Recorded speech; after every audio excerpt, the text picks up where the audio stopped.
Today, we're jumping right into the very first chapter of an absolutely epic story to find out how a legend is born.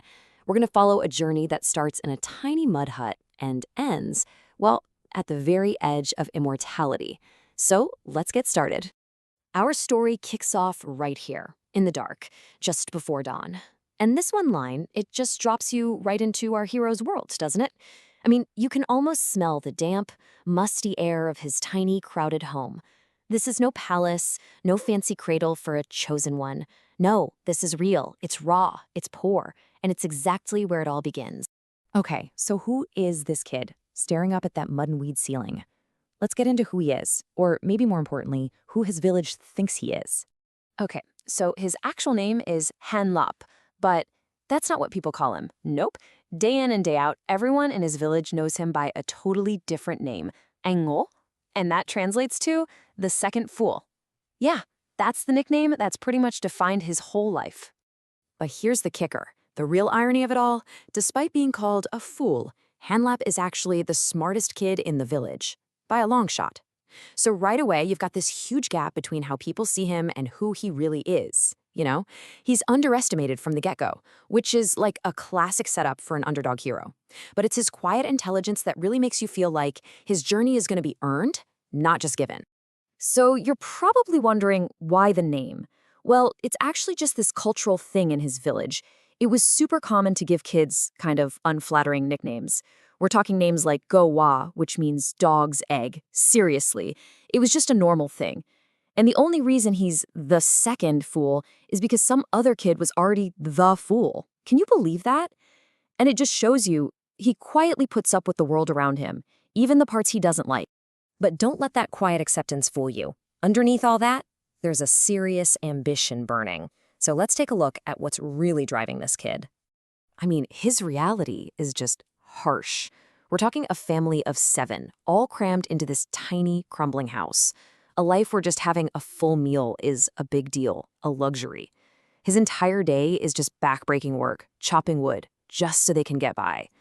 This isn't just some sad backstory. This is the very cage he is desperate to break out of. And this, right here, this is the core of who he is. He's a dreamer.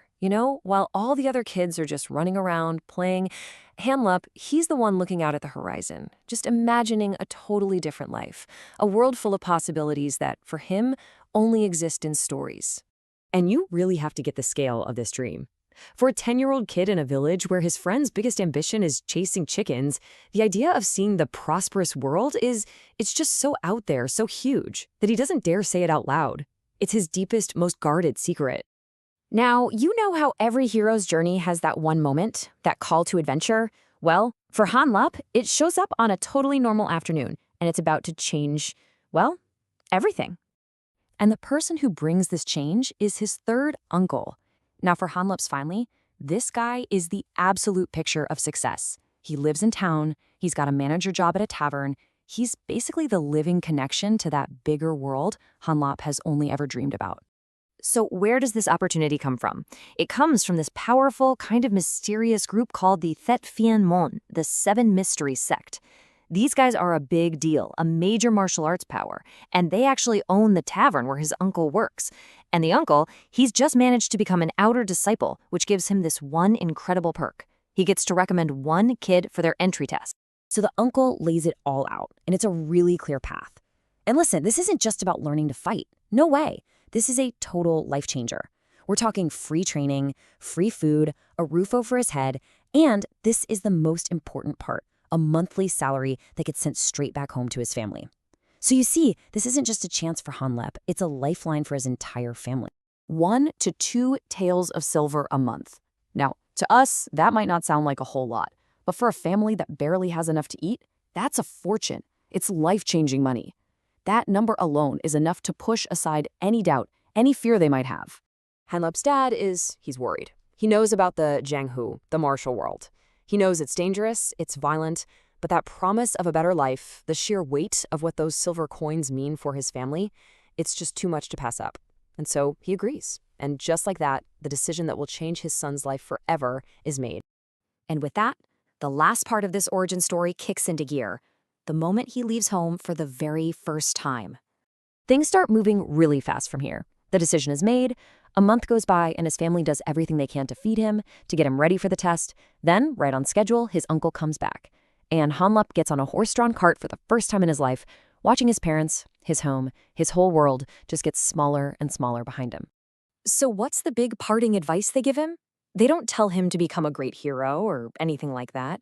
No, it's just simple, loving advice that any parent would give their kid. Be honest. Be patient. Don't get into fights. Take care of yourself. It's this really beautiful, human moment that just grounds this huge epic departure in something we can all relate to. Family love. And what's going through Hanlab's head? What's his big goal here? It's so simple, so pure. He's not dreaming of fame or glory. He's just thinking, I'm going to earn some money. And as soon as I do, I'm coming right back home to take care of my parents. That's it. That's his entire motivation. But here's where the story takes a turn he could never see coming. That simple goal of earning a bit of money, it's about to become completely, totally irrelevant. Because the path he's just stepped onto, well, it leads somewhere he can't even begin to imagine. This is the real secret of his journey. See, he thinks he's just joining a martial arts school. What he doesn't know is that he's just taken his first step on the path of immortal cultivation. A path that's not about fighting, but about transcending what it means to be human, to defy aging, to become something more. His little quest for a few silver coins has accidentally put him on the road to becoming an immortal. And that, of course, leaves us with the biggest question of all. What on earth happens when a poor kid from a forgotten village accidentally steps onto a path to immortality? This story isn't about escaping poverty anymore, is it? No, it's about a mortal's incredible, unbelievable journey, and it is only just getting started.